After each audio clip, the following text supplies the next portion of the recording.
네, 메리 크리스마스. 네, 아주 제일 우렁차요 우리 딸이. 네, 오늘 크리스마스를 앞둔 크리스마스 이브입니다. 사실 예수님이 태어난 정확한 일시는 알 수가 없습니다. 그러나 믿음의 선조들은 태양신을 섬기는 축제일을 진정한 빛이신 예수님으로 세례를 주어서 이제 크리스마스로 지키고 있습니다. 그 시점이 한 해를 마무리하는 시점과 겹칩니다. 2021년 한 해 동안 우리 모두는 저마다의 인생을 살아왔습니다. 각자에게 크리스마스를 기다리는 마음은 그래서 조금씩 다를 것입니다. 시므온과 안나 그리고 요셉, 세례 요한에게 크리스마스가 의미하는 것이 조금씩 달랐듯이 우리 모두 그 의미를 다르게 느낄 것입니다. 그러나 그들 모두에게 공통점이 있습니다. 그들 모두 크리스마스를 기다리고 있다는 사실입니다. 그리고 그 크리스마스에 참여하고 있습니다. 이 시간 이 자리에 있는 여러분들이죠. 여러분 모두 크리스마스를 기다리고 있고 또한 크리스마스에 참여하고 있습니다. 그럼 우리 모든 동료에게, 우리 형제에게, 자매에게 다시 한번 인사하겠습니다. 메리 크리스마스. 네. 이제 2021년 크리스마스 모닝 5번째 선물 박스를 함께 풀어보겠습니다. 오늘은 예수님의 어머니 마리아가 받은 선물 상자를 열어볼 차례입니다. 오늘 본문은 마리아가 수태고지 곧 천사로부터 아이를 잉태할 것이라는 예고를 받는 장면입니다.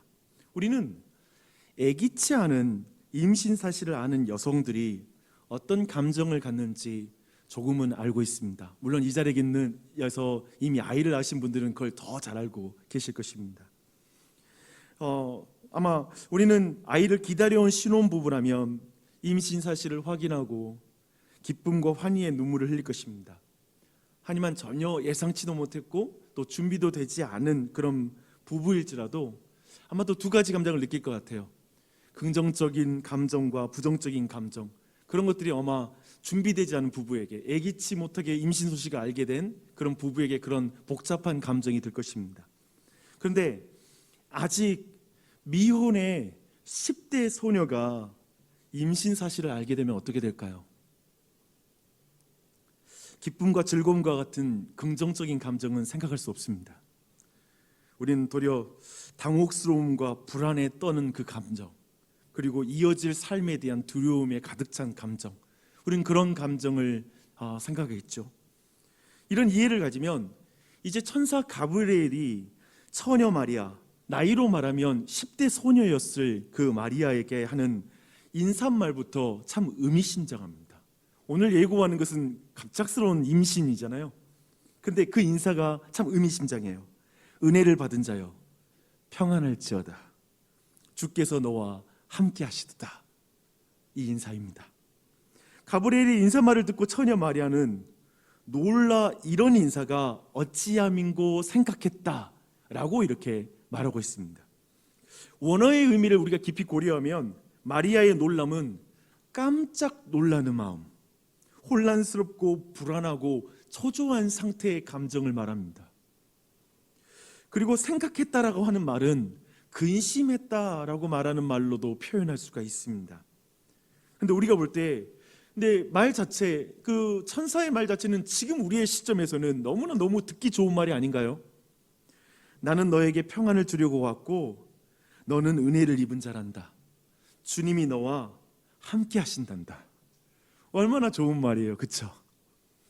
이제 가브리엘이 알려줄 사실과 연결시키면 아기 예수님이 마리아에게 잉태되는 것은 온 세상에 평강을 주는 일이죠. 그리고 예수님을 몸에 품는 것은 은혜를 입는 것입니다. 그리고 주께서 그와 함께 하신다는 것은 정말 놀라운 일이 아닐 수가 없어요, 그렇죠? 그러나 마리아는 이런 인사가 성경에서 늘 한 인생을 송두리째 바꾼 그런 소명과 관련된 인사라는 걸 유대인의 한 아이로서 충분히 눈치를 챘을 것입니다. 늘 성경에서 천사가 나타나 이런 특별한 인사를 할 때면 한 사람의 인생에 새로운 소명과 관련이 있기 때문에 그렇습니다. 특별히 내가 너희와 함께하리라 라는 이 말씀을 제가 예로 들어보겠습니다. 시간적으로 오늘 이 사건 이후에 있는 일이기는 하지만 크게 상관없습니다. 이 내용은 매우 사용되는 것은 크게 다르지 않으니까요. 마태복음 28장에서 예수님은 마지막으로 사도들에게 이렇게 말씀하십니다. 그러므로 너희는 가서 모든 민족으로 제자를 삼아 아버지와 아들과 성령의 이름으로 세례를 베풀고 내가 너희에게 분부한 모든 것을 가르쳐 지키게 하라. 이제 중요해요. 내가 세상 끝날까지 너희와 항상 함께 있으리라. 이렇게 말하고 있습니다. 지금 이 명령은 사도들에게 소명을 주시는 장면입니다. 사도들의 인생을 송두리째 바꿔놓는 명령이죠. 그렇죠? 주님이 그런데 항상 함께 하시겠다라는 이 역동적인 임재는 사도들의 인생에 깊은 영향을 주는 말씀입니다.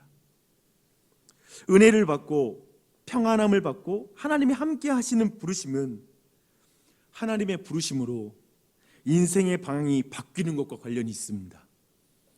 여러분, 하나님의 은혜를 받기 원하십니까? 평강을 받기 원하십니까? 하나님이 함께 하시는 것을 믿으십니까? 이것은 우리의 인생을 송두리째 바꿔놓는 그런 말씀입니다. 그런 은혜입니다. 그래서 마리아에게 천사의 이 엄청난 인사말에서 지금 엄청난 삶의 변화의 전조를 느끼는 거예요. 그래서 마리아는 어쩌면 어떤 감당하기 힘든 도전이 자신에게 이제 주어질까라는 것을 지금 느끼는 것이죠. 그래서 참으로 가브리엘이 전하는 말은 처녀 마리아가 감당할 수 없는 말을 해요. 이렇게 말합니다. 보라, 내가 잉태하여 아들을 낳으리니 그 이름을 예수로 하라. 천사가 전한 이 말에 대해서 마리아는 가장 먼저 매우 소극적으로 반응합니다. 당장 이 명령을 받으면 그녀가 어떤 일을 당할지 여러분 생각해 보십시오. 결혼하기 전에 혼전 성관계를 가진 음란한 여인으로 낙인 찍힐 것입니다. 그리고 당장 파혼을 당하고 큰 수치를 당하게 될 것입니다. 또한 남편과 가족, 그 가까운 모든 친척들로부터 버림받고 그 마을에서 축출을 당할 수 있습니다. 그래도 32절과 33절의 약속, 곧 이 아이가 다윗의 왕위에 오르는 큰 자가 되고 그리고 영원히 야곱의 집을 왕으로 다스리실 것이요 그 나라가 무궁하리라 라는 그 약속은 그녀에게 한번 인생을 걸어볼 만한 매력적인 제안처럼 들렸을까요? 그녀를 설득할 수 있는 내용이 됐을까요? 아니요. 사실 지금 이 모든 내용은 그 어린아이에게 감당할 수 없는 말이 아니었을까요? 지금 경황이 없겠죠. 당혹스러울 거고 너무나 이 모든 말이 너무 어마어마해서 감당이 안 됐을 것입니다. 마리아는 두려워하고 당황한 상태로 말씀에 대한 힘겨움을 약간 우회적으로 표현합니다. 나는 남자를 알지 못하니 어찌 이 일이 있겠습니까? 이렇게 말해요. 예를 들면 우리 모두가 어떤 감당할 수 없는 제안을 받았을 때, 특별히 교회에서 연말이면 우리에게 어떠한 제안이 있을 때, 사역에 대한 제안이 있을 때 당장 말하는 것이 현실적인 어려움을 말하지 않겠습니까? 내겐 그런 능력이 없는데요, 실력이 없는데요 라고 말하는 게 1차적인 우회적인 표현이 될 것입니다. 마리아는 능력과 순리에 따라 소극적인 거부를 밝혔다라고 말할 수 있습니다. 그러나 가브리엘이 말하죠. 지극히 높으신 이요 생명의 수요자이신 성령님의 능력이 너를 덮을 거야. 그래서 아이가 잉태될 것이다 라고 이렇게 말합니다.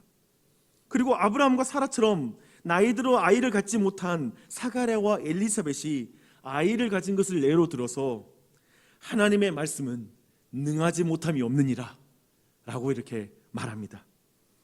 소녀 마리아는 이 말씀을 듣고 나서 상황을 받아들여요. 그리고 말합니다.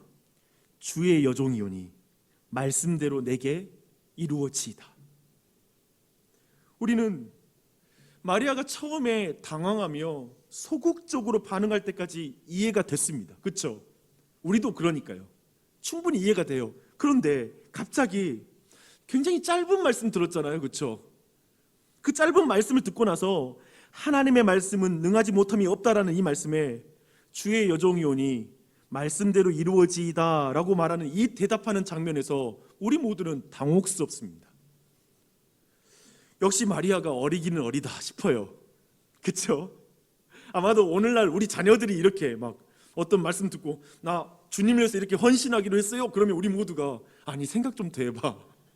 너 지금 너무 빨리 지금 결정한 거야? 아니야. 더 지금 신중하게 생각해라고 우리는 말할 것입니다. 지금 그녀가 받아들인 일이 어떤 의미인지 충분히 계산해 보지도 않고 너무 성급하게 예스한 것처럼 보이기 때문에 우리는 이 두 번째 마리아의 이 적극적인 어떤 수용의 반응에 대해서는 받아들이기가 힘듭니다. 사실 그녀가 예상한 것보다 훨씬 더 많은 일이 이제 마리아 인생 내내 벌어집니다. 사실상 그녀의 이후의 삶은 그녀도 어쩔 수 없는 일들을 계속 당하는 삶, 어쩔 수 없는 일을 기다리는 삶이었습니다. 그 중에 한 가지가 뭐냐면 아들의 죽음을 기다리는 일까지 포함됩니다. 자녀가 죽는 것을 옆에서 보는 것, 이것은 부모에게 얼마나 큰 고통입니까? 그것까지 포함됩니다. 이제 오늘 우리가 열어볼 네 번째 선물 박스가 여기에 있습니다. 그녀는 예수님을 받아들이는 것, 말씀이 자신에게 이루어지는 것이 어떤 의미인지 온전히 이해하지 못하고 있어요. 그것이 그녀를 어떤 고통으로, 어떤 슬픔으로, 그리고 어떤 과정으로 몰아가는지 전혀 이해하지 못하고 있습니다. 그렇지만 그녀의 수준에서 우리가 눈에 보기에 어떠면 성급하게 예스를 말해요. 네, 주여, 여종이오니 말씀대로 이루어지이다 라고 이렇게 말하는 걸 보게 됩니다. 그런데요, 우리라고 해서 크게 다를까요? 우리를 부르시는 하나님 앞에 아무리 조심스럽게 네라고 대답할 때조차 그 의미를 온전히 이해하고 대답하는 사람은 아무도 없을 것입니다. 여기 이 자리에 주님을 따른다는 의미, 크리스마스를 기다린다는 의미, 그리고 다시 오시는 예수님을 기다린다는 그 의미, 그분을 내 삶에 품고 살아간다는 의미를 정말 깊이 얼만큼 이해하고 그분을 따른다고 말할까요? 우리 모두 평강이 있을지어다 은혜를 받은 자여 하나님이 당신과 함께 하신다라는 이 말씀에 얼마나 자주 아멘 아멘, 이것을 얼마나 우리는 갈망하면서 고백해 왔습니까?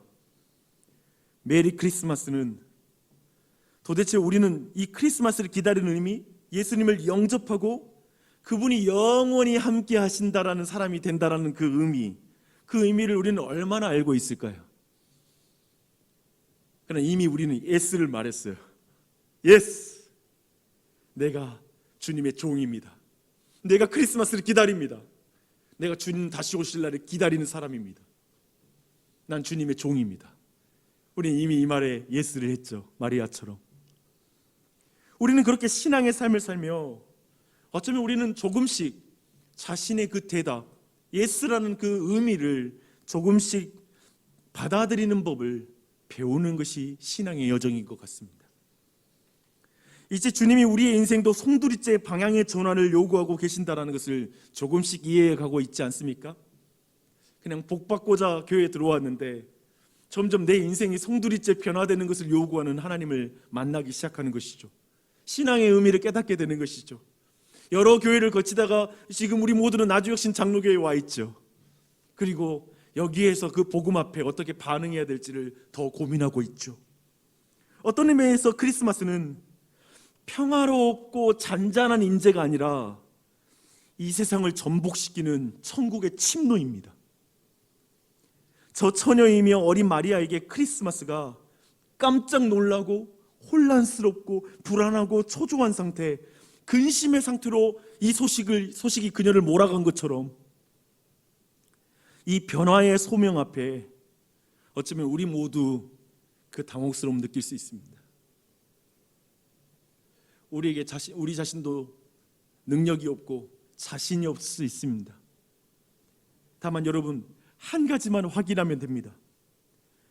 내 능력으로 크리스마스를 기다릴 수 없고 내 능력으로 다시 오실 예수님을 기다릴 수 없다는 사실을 인정하는 것입니다.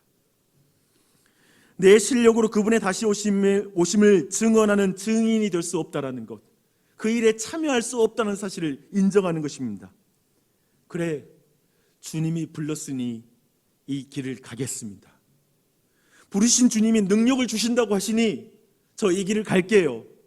성령님을 내게 보내주신다고 하시니 그 길을 갈게요. 내가 이 길을 걸을 때 어떤 일이 닥칠지 전 정확히 몰라요. 무슨 일이 닥칠지 모르겠어요. 하지만 그 과정, 성령님이 함께 하실 것이고 하나님이 함께 하실 것이고 그분이 나를 영원히 떠나지 않으실 분이시기 때문에 예스, 주의 여정이 오니 주의 말씀이 이루어지이다 라고 고백하는 것, 이것이면 됩니다. 사실 마리아처럼 우리도 참 철없이 이해 없이 주님의 소명에 예스를 외쳤습니다. 잘하셨습니다. 잘하셨습니다. 이제 과정마다 만나는 사람을 통해 그 의미를 이해해 가십시오. 분명 시간이 답이 될 것입니다. 마리아 자신도 어쩔 수 없는 일이 그에게 닥칩니다. 그 과정 속에 마리아는 조금씩 그리고 더 깊이 예수님을 기다리는 사람이 됩니다. 그리고 다시 오심에 참여하는 사람이 되죠. 특별히 사도행전 1장 14절에 보면 이런 말씀이 있습니다. 예수님 이미 승천하셨어요. 근데 이런 말씀이 있습니다. 여자들과 예수의 어머니 마리아와 예수의 아우들과 더불어 마음을 같이하여 오로지 기도에 힘쓰더라. 마리아는 어쩔 수 없이 아들을 떠나보내게 됩니다. 아들이 죽는 것을 보게 됩니다. 어쩔 수 없었어요. 근데 이제 그는 다시 승천하십니다. 아들은 이제 더 이상 곁에 없어요. 근데 이제 그녀는 예수님을 기다리는 자가 되는 것입니다. 기도하면서, 제자들과 함께 기도하면서 적극적으로 성령 충만함을 구하며 성령님을 덧입습니다. 그리고 증인으로 살아갑니다. 자신도 어쩔 수 없는 일을 경험하고 이제 기도함으로 순종함으로 다시 오실 예수님을 기다리는, 적극적으로 기다리는 여인이 됩니다. 증인이 됩니다. 그곳에 우리를 부르고 계십니다. 크리스마스는 사람이 이해할 수 없는 하나님을 믿음으로, 이해할 수 없는 방법으로 일하시는 하나님을 인정하는 것입니다. 우리 편에서 또한 어쩔 수 없는 일이 닥칠지라도 그걸 받아들이고 그 상황 속에 하나님이 계신 것, 영원히 나를 떠나지 않고 함께 하시는 하나님을 신뢰하는 것입니다. 그분이 우리의 5번째 선물입니다. 이 크리스마스의 놀라운 선물이에요. 그 예수님의 은혜 가운데 나아가는 우리 모두가 됐으면 좋겠습니다. 아멘.